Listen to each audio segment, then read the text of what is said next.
You think you're tough because you hit the gym 5 times a week and can deadlift twice your body weight. You think centuries of human progress have made you superior to ancient warriors. You're about to discover just how catastrophically wrong you are. Picture this. You're face to face with a Mongol warrior from the 13th century. No rules, no referees, just you and one of history's most perfectly engineered killing machines. The encounter would be over before your brain could process what was happening. Not because you're weak, but because you're facing something that transcends everything you understand about human capability. Let me shatter every assumption you have about medieval warfare and show you why a single Mongol warrior would end you so quickly that historians would struggle to document your defeat. The Mongol Empire wasn't built by lucky barbarians or primitive nomads stumbling into conquest. It was forged by the most systematically trained, environmentally hardened, and tactically sophisticated warriors in human history. These weren't weekend warriors or seasonal soldiers. They were human weapons created through a training system so brutal and comprehensive that it makes modern special forces preparation look like summer camp. The transformation began before they could walk. Mongol children learned to ride horses before they learned to run. There's an ancient saying that captures this perfectly. Mongol born on a horse dies on a horse. This wasn't metaphorical. These children spent more time in saddles than on solid ground, developing balance, coordination, and horsemanship that would be physically impossible for anyone starting later in life. But riding was just the foundation. Every Mongol, warrior or not, was trained in archery with deadly precision. Men, women, children, elderly, everyone could handle a bow with accuracy that would embarrass modern Olympic archers. This wasn't hobby shooting or recreational hunting. This was systematic weapons training that turned every member of society into a potential combatant. The annual Great Hunt, called the Gurujan, reveals the terrifying efficiency of their training system. Thousands of horsemen would encircle massive areas of wilderness, gradually closing the circle over days or weeks until all the game was trapped in an ever-shrinking space. Each warrior was allocated exactly 1 arrow. Miss your shot and face public ridicule. This wasn't just hunting, it was live fire training that combined horsemanship, archery, tactical coordination, and psychological pressure into one devastating exercise. Modern hunters with high-tech equipment, GPS, and unlimited ammunition struggle to consistently hit stationary targets. These warriors had to hit moving animals from horseback with a single shot while maintaining formation with thousands of other riders. The precision and coordination required would break most modern minds before the physical demands even began. Now let's talk about the environment that forged these warriors. Mongolia's climate is one of the harshest on Earth. Summer temperatures soar while winter nights regularly drop to -40 degrees Celsius. Many years see temperatures plummet to -50. These weren't occasional cold snaps. These were standard seasonal conditions that lasted for months. While you complain about your gym being too cold or too hot, Mongol warriors lived, trained, and fought in conditions that would hospitalize most modern people within hours. Their bodies adapted to temperature extremes that would shut down your nervous system. Their cardiovascular systems developed efficiency levels that modern medicine can barely measure. Their pain tolerance was conditioned through daily exposure to environmental brutality that makes your toughest workout feel like gentle stretching. This environmental hardening created physiological advantages that go beyond simple toughness. Their metabolisms operated at efficiency levels that allowed them to function on minimal food and water for extended periods. Their circulation systems prevented frostbite in temperatures that would cause immediate tissue death in modern bodies. Their respiratory systems extracted maximum oxygen from thin mountain air that would leave you gasping and dizzy. But physical conditioning was only part of their superiority. The weapons technology they mastered would make your modern advantages completely irrelevant. The Mongol composite bow represents one of the most sophisticated pieces of military engineering in human history. These weren't simple wooden sticks with strings. They were precisely crafted weapons made from laminated layers of horn, wood, and sinew. The construction process alone reveals their technological supremacy. Master craftsmen would select specific types of wood, harvest horn from particular animals, and process sinew with techniques that took years to perfect. The lamination process created composite materials with strength-to-weight ratios that rival modern engineering. These bows were both incredibly powerful and remarkably light, allowing warriors to carry multiple weapons without sacrificing mobility. The performance specifications are staggering. Mongol composite bows had effective ranges exceeding 400 yards. Compare that to the famous English longbow, which maxed out around 250 yards. Mongol warriors could accurately hit targets at distances where you couldn't even see them clearly. They could engage enemies before those enemies knew they were under attack. The technical superiority extended beyond just range. While European archers drew their bowstrings with 3 fingers, Mongols used thumb draw technique with reinforced thumb rings. This method not only allowed faster shooting but enabled higher draw weights before finger failure. Modern archery experts argue that thumb draw is biomechanically superior for rapid-fire accuracy. Each warrior typically carried 2 bows into battle, one optimized for long-range engagements, another for close-quarters combat. They used specialized quivers mounted on belts and saddles that allowed rapid arrow access from multiple positions. Skilled archers could hold 2 or 3 arrows in their shooting hand for consecutive shots without reaching for their quiver. The rate of fire was devastating. Contemporary accounts describe Mongol archers loosing multiple arrows per minute while riding at full gallop. Modern people struggle to draw basic recurve bows consistently while standing still. These warriors were firing rapid, accurate shots from horseback while maneuvering at speeds that would terrify modern equestrians. The arrows themselves were precision instruments of death, different arrowhead designs for different tactical purposes, broadheads for unarmored targets, bodkins for penetrating armor, fire arrows for siege warfare, and specialized designs for psychological warfare. Each arrow was handcrafted to exact specifications that maximize lethality for its intended purpose. Your modern advantages mean nothing against this level of weapons mastery. Your gym strength can't draw these bows effectively. Your hand-eye coordination can't match their accuracy. Your reaction time can't compete with reflexes honed through decades of life-or-death training. And that's assuming you could even see them coming before their arrows found their mark. But weapons mastery was just one dimension of their overwhelming superiority. The tactical genius of Mongol warfare would leave any modern opponent completely outmaneuvered and helpless before they even understood what was happening.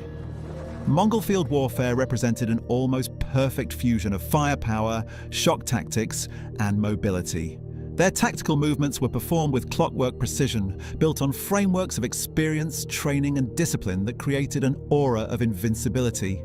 Even their enemies believed them to be supernatural, a divine punishment sent from heaven itself. The psychological impact alone would destroy you. When Mongol forces appeared on the horizon, seasoned warriors who had survived dozens of battles would freeze in terror. Entire armies would break formation before the first arrow was fired. Cities would surrender rather than face complete annihilation. This wasn't superstition or cowardice. This was rational fear based on documented reality. Their tactical innovations were centuries ahead of their time. The feigned retreat became their signature maneuver, and it worked because it exploited fundamental human psychology. Enemy forces would see Mongols apparently fleeing in disorder and give chase, breaking their own formations in pursuit of easy victory. Then the trap would spring. Hidden Mongol units would emerge from concealed positions while the retreating forces wheeled around and counterattacked. Disciplined formations would transform into scattered prey in minutes. The Karash tactic reveals their complete disregard for conventional warfare ethics. Mongol commanders would gather prisoners from previous battles and drive them forward as human shields during sieges. These captives would absorb the initial volleys of arrows and crossbow bolts, protecting the actual Mongol warriors behind them.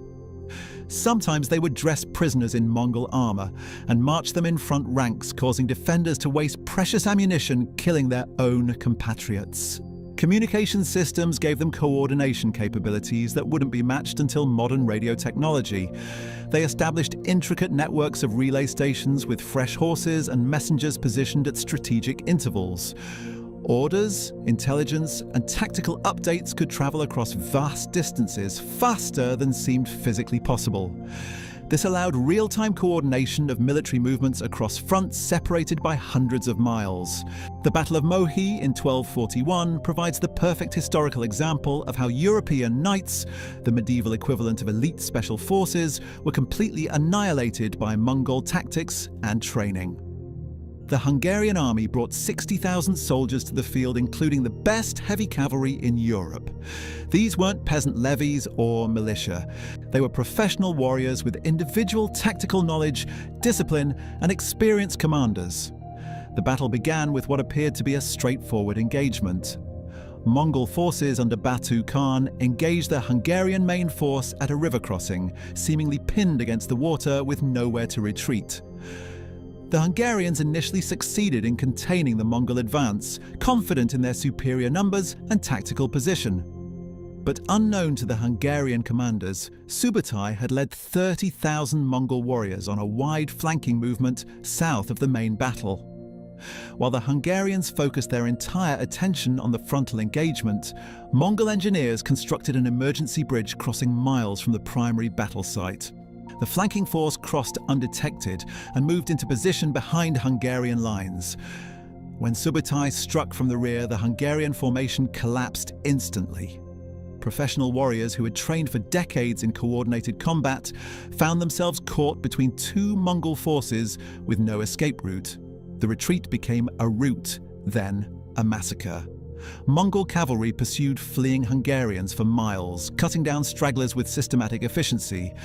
The casualty numbers revealed the devastating effectiveness of Mongol warfare.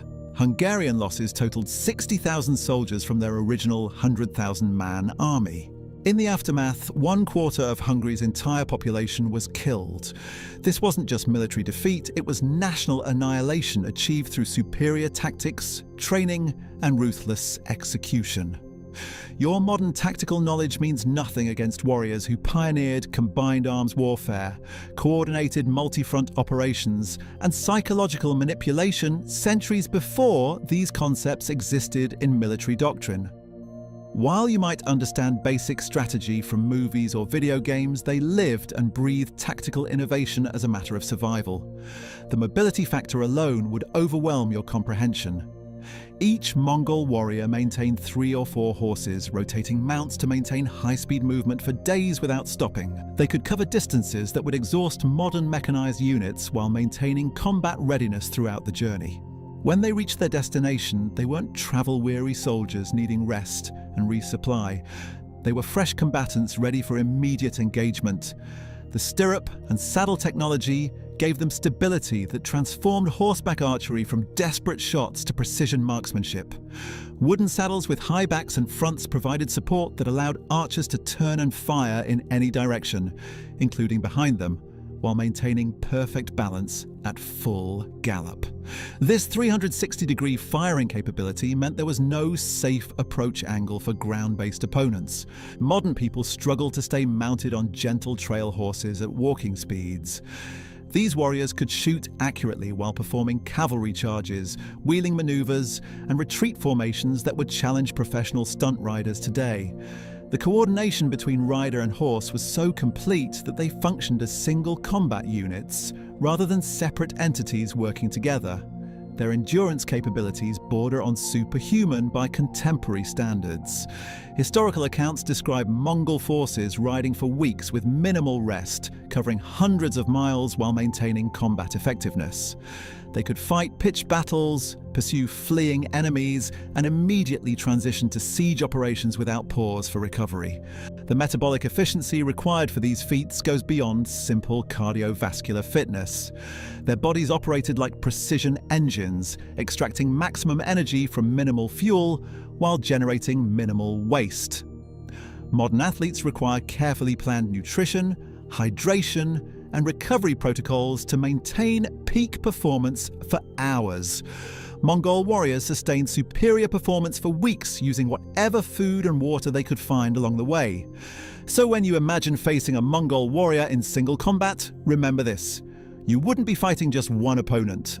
You'd be engaging the culmination of the most effective warrior culture in human history, backed by tactical innovations, physical conditioning, and psychological preparation that created legends of terror across 3 continents. The gap between your modern capabilities and a 13th century Mongol warrior isn't just significant, it's astronomical. While you've gained technology, comfort, and safety, you've lost something fundamental about human potential. The Mongol warrior represents what humans can become when survival depends on absolute mastery of violence and environmental adaptation. Your protein supplements, scientific training methods, and understanding of biomechanics become completely irrelevant when facing someone who spent their entire existence preparing for one specific purpose: killing other human beings with maximum efficiency while operating in conditions that would break your body and mind before any combat even began. The speed differential alone would be overwhelming. You might think you're quick, but Mongol warriors developed reaction times honed through decades of combat against other superhuman opponents. They could read body language, anticipate attacks, and respond with lethal precision while you were still processing what was happening. Even if by some miracle you managed to avoid their initial assault, you'd be facing an opponent who viewed pain as training, death as honor, and your modern sensibilities as fatal weakness. The psychological conditioning that allowed them to conquer the largest empire in human history would destroy your will to fight before the physical destruction even began. So, the next time you're feeling confident about your modern fitness routine or tactical knowledge, remember the Mongol warrior, and be grateful you'll never have to test that theory in person. They were the apex of human warfare capability, and that gap can never be bridged by gym memberships or weekend warrior training. The Mongols didn't just win battles, they redefined what was possible in human conflict, and you wouldn't last seconds against that reality.